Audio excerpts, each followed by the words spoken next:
Bon Bon, A Tale, by Edgar Allan Poe, Notre Gulliver, de la Lore Bolingbroke, A de telle fable, Voltaire.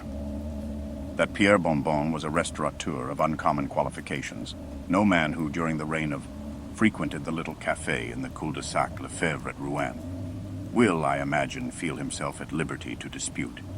That Pierre Bon Bon was, in an equal degree, skilled in the philosophy of that period is, I presume, still more especially undeniable. His pattes à la fois were beyond doubt immaculate, but what pen can do justice to his essays sur la nature, his thoughts sur l'âme, his observations sur l'esprit? If his omelettes, if his fricandeaux were inestimable, what littérateur of that day would not have given twice as much for an idée de Bon Bon as for all the trash of all the idées of all the rest of the savants? Bon Bon had ransacked libraries which no other man had ransacked, had read more than any other would have entertained a notion of reading, had understood more than any other would have conceived the possibility of understanding. And although, while he flourished, there were not wanting some authors at Rouen to assert that his dicta evinced neither the purity of the academy nor the depth of the lyceum, although, mark me, his doctrines were by no means very generally comprehended, still it did not follow that they were difficult of comprehension. It was, I think, on account of their entire self-evidency that many persons were led to consider them abstruse. It is to Bon Bon, but let this go no farther. It is to Bon Bon that Kant himself is mainly indebted for his metaphysics. The former was not indeed a Platonist, nor strictly speaking an Aristotelian, nor did he, like the modern Leibniz, waste those precious hours which might be employed in the invention of a fricassee or facile gradu, the analysis of a sensation, in frivolous attempts at reconciling the obstinate oils and waters of ethical discussion. Not at all. Bon Bon was ionic. Bon Bon was equally italic. He reasoned a priori. He reasoned also a posteriori. His ideas were innate, or otherwise.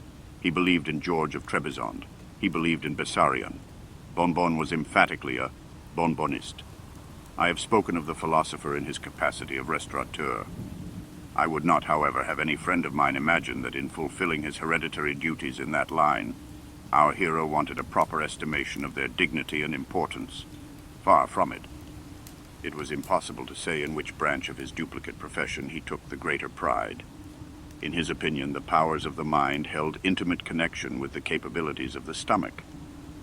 By this I do not mean to insinuate a charge of gluttony, or indeed any other serious charge to the prejudice of the metaphysician. If Pierre Bon Bon had his failings, and what great man has not 1,000? If Pierre Bon Bon, I say, had his failings, they were failings of very little importance. Faults indeed which in other tempers have often been looked upon rather in the light of virtues. As regards one of these foibles, I should not have mentioned it in this history but for the remarkable prominency, the extreme alto relievo in which it jutted out from the plane of his general disposition. Bon Bon could never let slip an opportunity of making a bargain. Not that Bon Bon was avaricious, no. It was by no means necessary to the satisfaction of the philosopher that the bargain should be to his own proper advantage.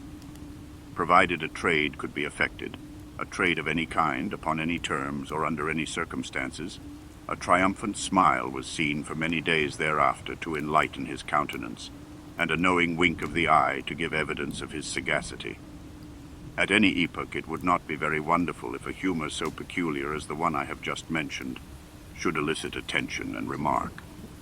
At the epoch of our narrative, had this peculiarity not attracted observation, there would have been room for wonder indeed. It was soon reported that upon all occasions of the kind, the smile of Bon Bon was wont to differ widely from the downright grin with which that restaurateur would laugh at his own jokes or welcome an acquaintance. Hints were thrown out of an exciting nature. Stories were told of perilous bargains made in a hurry and repented of at leisure. And instances were adduced of unaccountable capacities, vague longings, and unnatural inclinations implanted by the author of all evil for wise purposes of his own. The philosopher had other weaknesses, but they are scarcely worthy of our serious examination. For example, there are few men of extraordinary profundity who are found wanting in an inclination for the bottle. Whether this inclination be an exciting cause, or rather a valid proof of such profundity, it is impossible to say. Bonbon, as far as I can learn, did not think the subject adapted to minute investigation, nor do I. Yet in the indulgence of a propensity so truly classical, it is not to be supposed that the restaurateur would lose sight of that intuitive discrimination which was wont to characterize at one and the same time his essays and his omelettes. With him, Sauterne was to Médoc what Catullus was to Homer. He would sport with a syllogism in sipping Saint-Péray, but unravel an argument over Claude de Vougeot, and upset a theory in a torrent of Chambertin. In his seclusions, the Vin de Bourgogne had its allotted hour, and there were appropriate moments for the Côte du Rhône. Well had it been if the same quick sense of propriety had attended him in the peddling propensity to which I have formerly alluded, but this was by no means the case. Indeed, to say the truth, that trait of mind in the philosophic Bonbon did begin at length to assume a character of strange intensity and mysticism, and however singular it may seem, appeared deeply tinctured with the grotesque diablerie of his favorite German studies. To enter the little café in the cul-de-sac Lefebvre was, at the period of our tale, to enter the sanctum of a man of genius.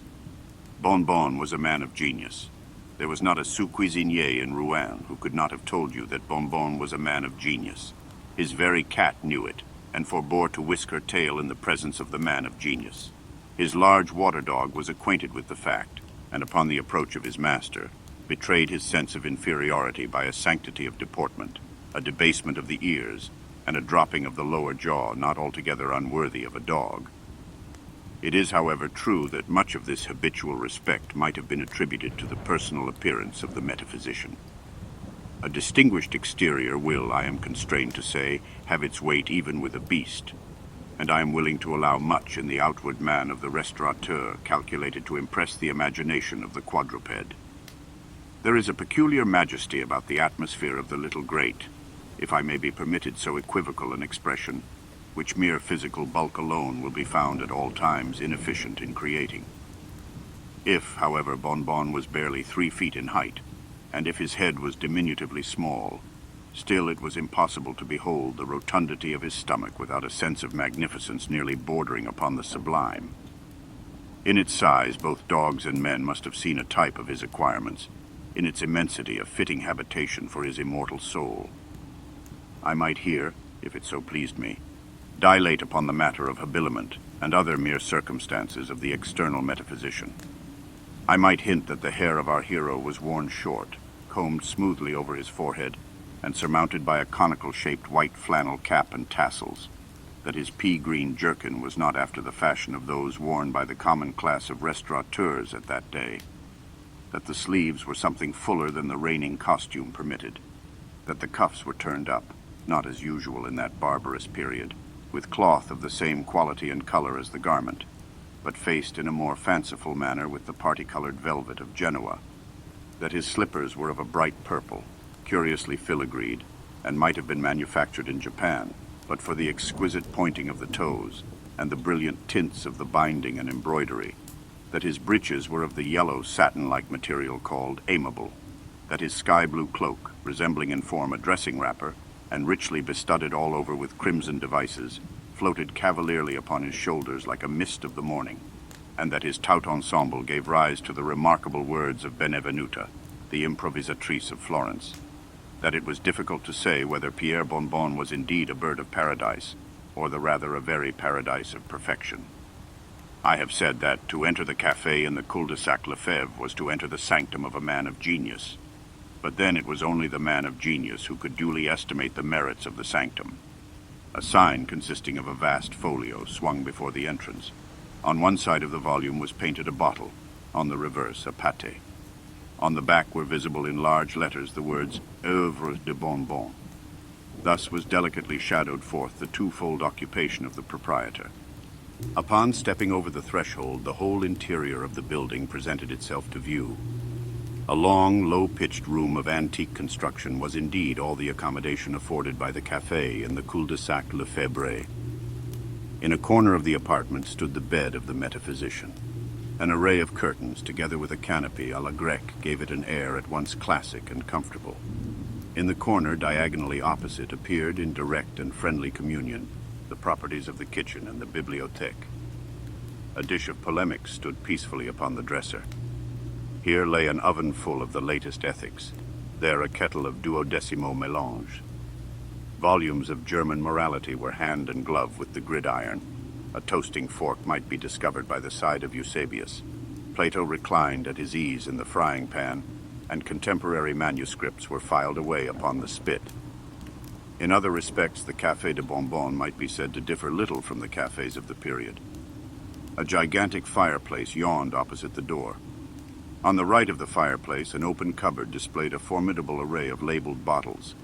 There Mousseau, Chambertin, St. George, Richebourg, Bordeaux, Margaux, Haut-Brion, Léonville, Médoc, Sauterne, Barac, Prégnac, Grave, Lafitte, and St. Péray contended with many other names of lesser celebrity for the honor of being quaffed. From the ceiling, suspended by a chain of very long, slender links, swung a fantastic iron lamp, throwing a hazy light over the room and relieving in some measure the placidity of the scene.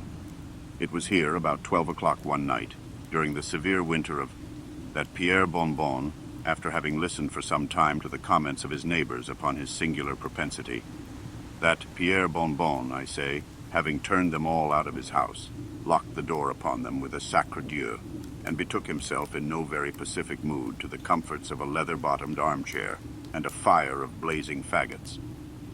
It was one of those terrific nights which are only met with once or twice during a century. The snow drifted down bodily in enormous masses, and the Café de Bonbon tottered to its very center, with the floods of wind that, rushing through the crannies in the wall and pouring impetuously down the chimney, shook awfully the curtains of the philosopher's bed and disorganized the economy of his pat-pans and papers. The huge folio sign that swung without, exposed to the fury of the tempest, creaked ominously and gave out a moaning sound from its stanchions of solid oak. I have said that it was in no very placid temper the metaphysician drew up his chair to its customary station by the hearth. Many circumstances of a perplexing nature had occurred during the day to disturb the serenity of his meditations. In attempting des œufs à la princesse, he had unfortunately perpetrated an omelette à la reine. The discovery of a principle in ethics had been frustrated by the overturning of a stew. And last, not least, he had been thwarted in one of those admirable bargains which he at all times took such especial delight in bringing to a successful termination. But in the chafing of his mind at these unaccountable vicissitudes, there did not fail to be mingled a degree of that nervous anxiety which the fury of a boisterous night is so well calculated to produce.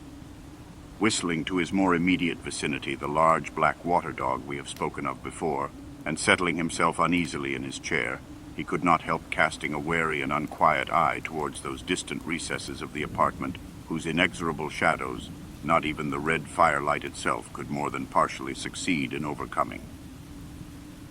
Having completed a scrutiny whose exact purpose was perhaps unintelligible to himself, Bonbon drew closer to his seat a small table covered with books and papers, and soon became absorbed in the task of retouching a voluminous manuscript intended for publication on the morrow. "I am in no hurry, Monsieur Bonbon," whispered a whining voice in the apartment. "The devil!" ejaculated our hero, starting to his feet, overturning the table at his side and staring around him in astonishment. "Very true," calmly replied the voice. "Very true." "What is very true?" "How came you here?"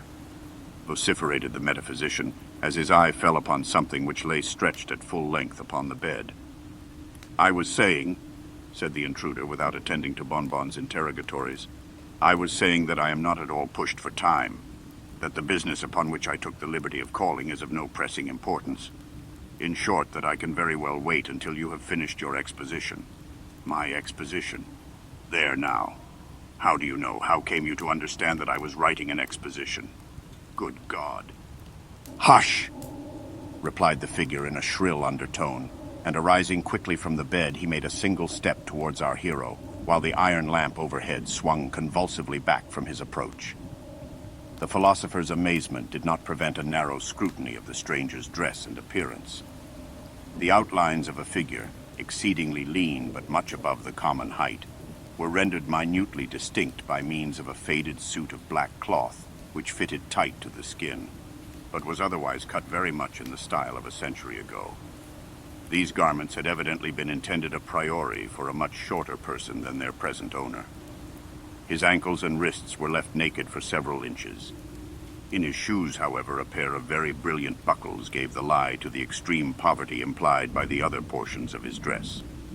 His head was bare and entirely bald, with the exception of the hinder part, from which depended a queue of considerable length.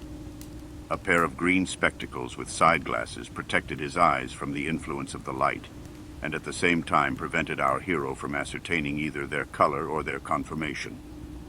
About the entire person there was no evidence of a shirt, but a white cravat of filthy appearance was tied with extreme precision around the throat, and the ends hanging down formally side by side gave, although I dare say unintentionally, the idea of an ecclesiastic. Indeed, many other points both in his appearance and demeanor might have very well sustained a conception of that nature. Over his left ear he carried, after the fashion of a modern clerk, an instrument resembling the stylus of the ancients. In a breast pocket of his coat appeared conspicuously a small black volume fastened with clasps of steel. This book, whether accidentally or not, was so turned outwardly from the person as to discover the words Rituel Catholique in white letters upon the back. His entire physiognomy was interestingly saturnine, even cadaverously pale. The forehead was lofty and deeply furrowed with the ridges of contemplation. The corners of the mouth were drawn down into an expression of the most submissive humility. There was also a clasping of the hands as he stepped towards our hero, a deep sigh, and altogether a look of such utter sanctity as could not have failed to be unequivocally prepossessing. Every shadow of anger faded from the countenance of the metaphysician, as, having completed a satisfactory survey of his visitor's person, he shook him cordially by the hand and conducted him to a seat. There would, however, be a radical error in attributing this instantaneous transition of feeling in the philosopher to any one of those causes which might naturally be supposed to have had an influence. Indeed, Pierre Bonbon, from what I have been able to understand of his disposition, was of all men the least likely to be imposed upon by any speciousness of exterior deportment. It was impossible that so accurate an observer of men and things should have failed to discover upon the moment the real character of the personage who had thus intruded upon his hospitality. To say no more, the conformation of his visitor's feet was sufficiently remarkable. There was a tremulous swelling in the hinder part of his breeches, and the vibration of his coat tail was a palpable fact. Judge then with what feelings of satisfaction our hero found himself thrown thus at once into the society of a person for whom he had at all times entertained such unqualified respect. He was, however, too much of the diplomatist to let escape him any intimation of his suspicions, or rather, I should say, his certainty in regard to the true state of affairs. It was not his cue to appear at all conscious of the high honor he thus unexpectedly enjoyed, but by leading his guest into conversation, to elicit some important ethical ideas which might, in obtaining a place in his contemplated publication, enlighten the human race, and at the same time immortalize himself. Ideas which, I should have added, his visitor's great age and well-known proficiency in the science of morals might very well have enabled him to afford. Actuated by these enlightened views, our hero bade the gentleman sit down, while he himself took occasion to throw some faggots upon the fire and place upon the now re-established table some bottles of the powerful Vin de Mousseux. Having quickly completed these operations, he drew his chair vis-à-vis to his companions and waited until he should open the conversation. But plans, even the most skillfully matured, are often thwarted in the outset of their application, and the restaurateur found himself entirely nonplussed by the very first words of his visitor's speech. "I see you know me, Bonbon," said he. "Ha, ha, ha, he, hi, hi, hi, ho, ho, ho, ha, ha, ha." And the devil, dropping at once the sanctity of his demeanor, opened to its fullest extent a mouth from ear to ear, so as to display a set of jagged and fang-like teeth, and throwing back his head, laughed long, loud, wickedly, and uproariously, while the black dog, crouching down upon his haunches, joined lustily in the chorus, and the tabby cat, flying off at a tangent, stood up on end and shrieked in the farthest corner of the apartment. Not so the philosopher. He was too much a man of the world either to laugh like the dog, or by shrieks to betray the indecorous trepidation of the cat. It must be confessed, however, that he felt a little astonishment to see the white letters which formed the words Rituel Catholique on the book in his guest's pocket, momentarily changing both their color and their import, and in a few seconds in place of the original title, the words Registre des Condamnes blaze forth in characters of red. This startling circumstance, when Bonbon replied to his visitor's remark, imparted to his manner an air of embarrassment which might not probably have otherwise been observable. "Why, sir," said the philosopher, "why, sir, to speak sincerely, I believe you are, upon my word, the dest. That is to say, I imagine, I have some very faint idea of the remarkable honor." "Oh, yes, very well," interrupted His Majesty. "Say no more. I see how it is."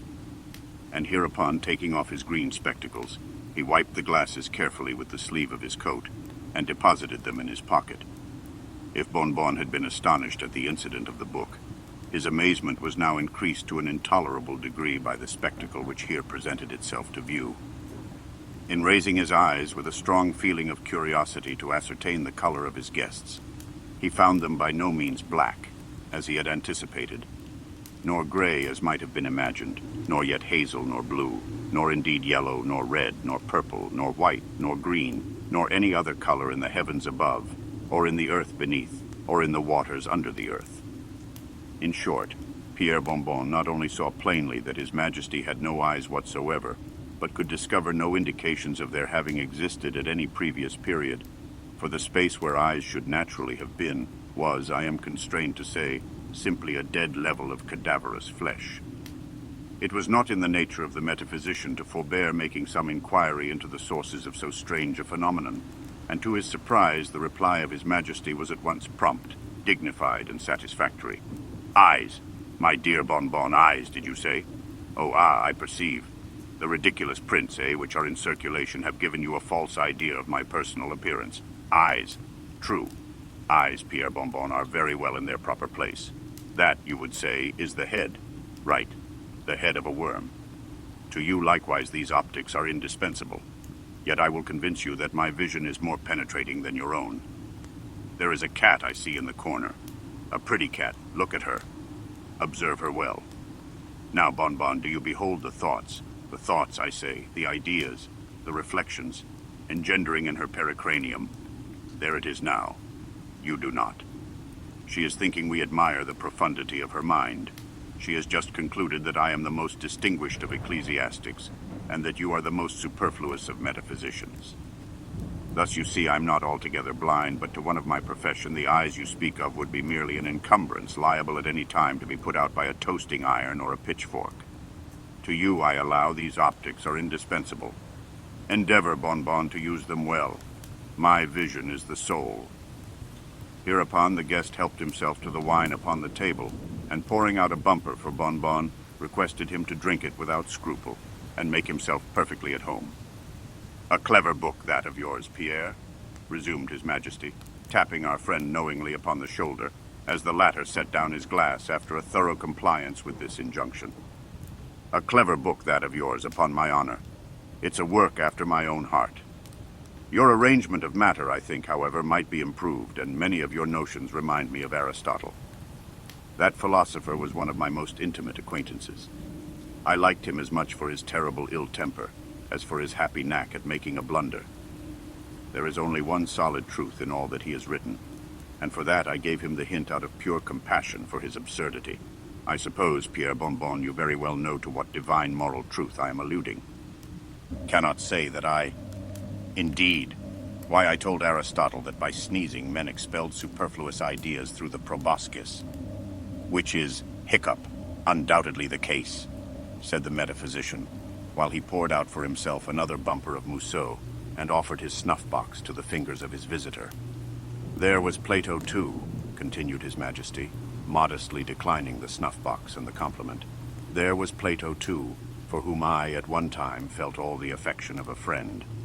You knew Plato, Bonbon? Ah, no, I beg 1,000 pardons. He met me at Athens one day in the Parthenon and told me he was distressed for an idea. I bade him write down that onus est in augos. He said that he would do so, and went home, while I stepped over to the pyramids.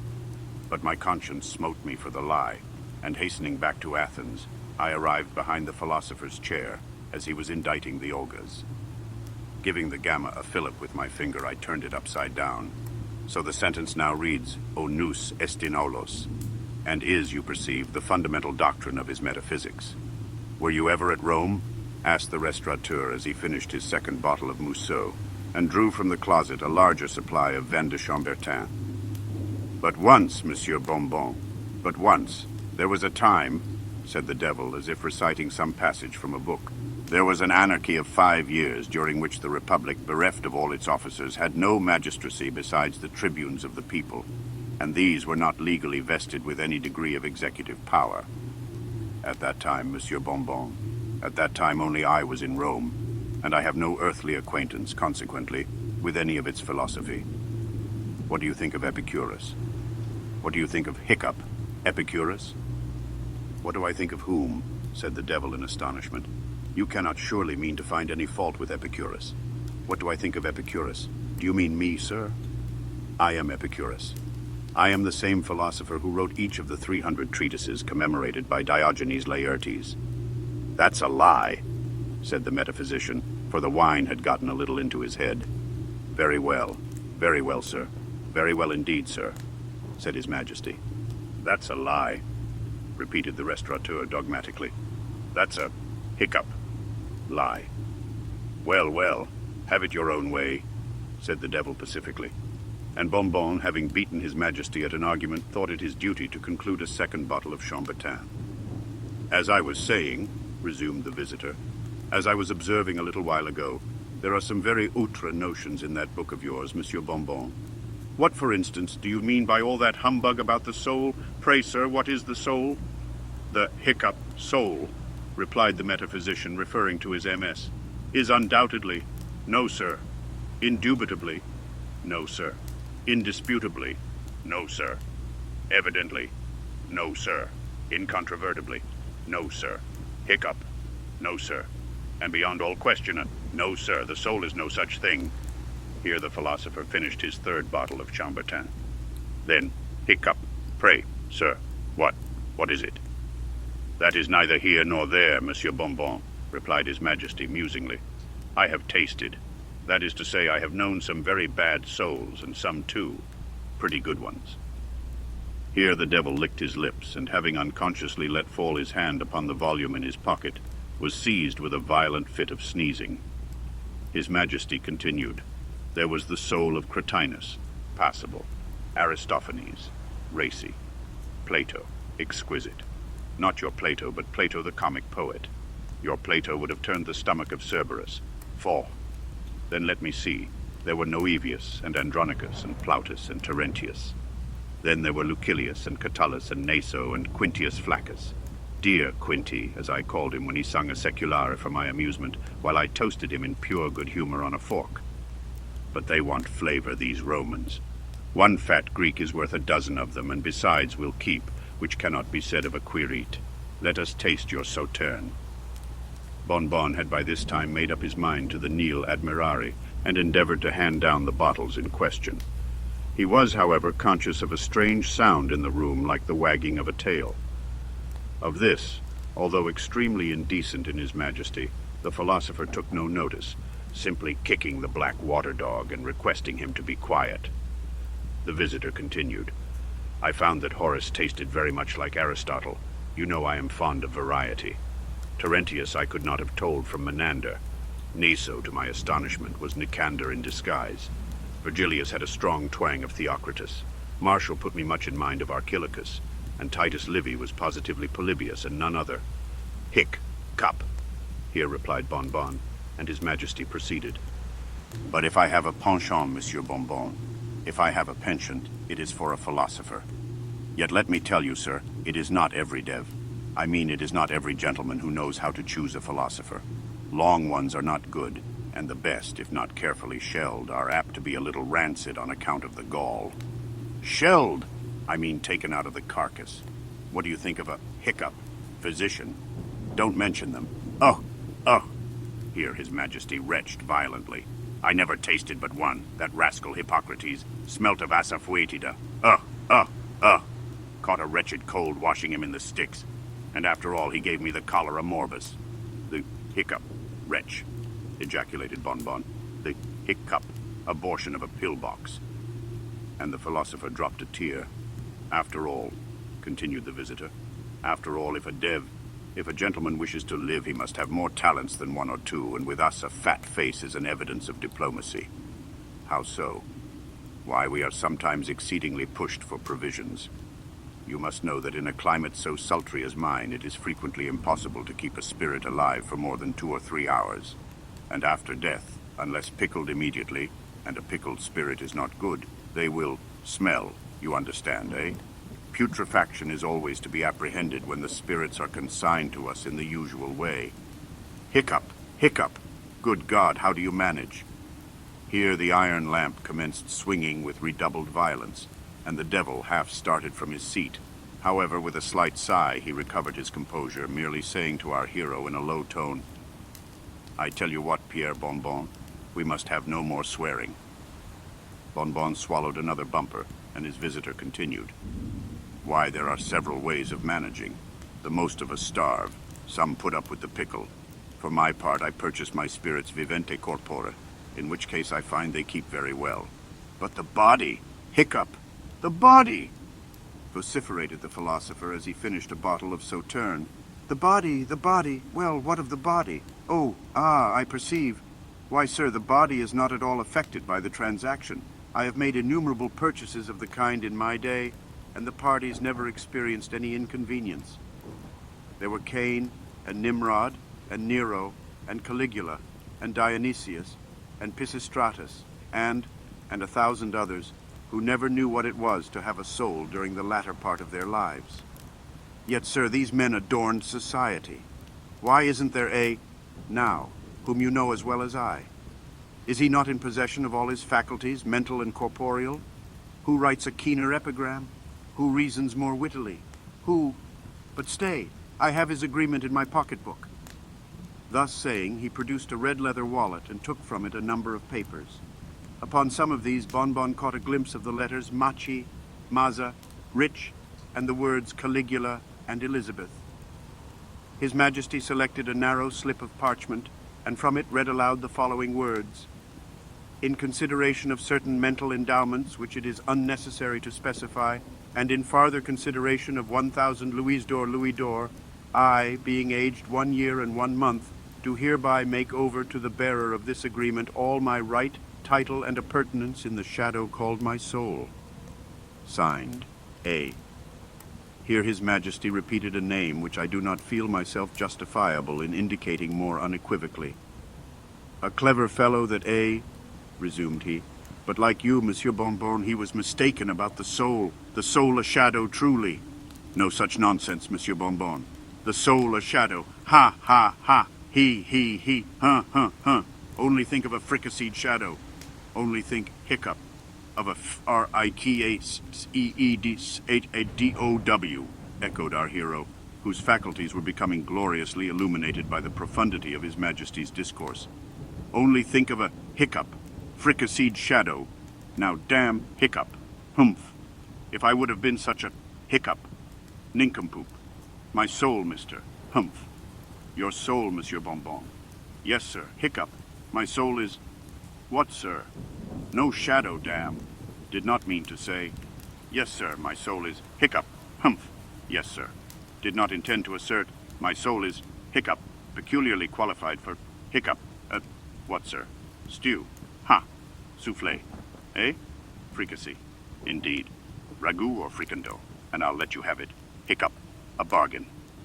Couldn't think of such a thing, said His Majesty calmly, at the same time arising from his seat. The metaphysician stared. Am supplied at present, said His Majesty. Hiccup, E.H., said the philosopher. Have no funds on hand. What? Besides, very ungentlemanly in me.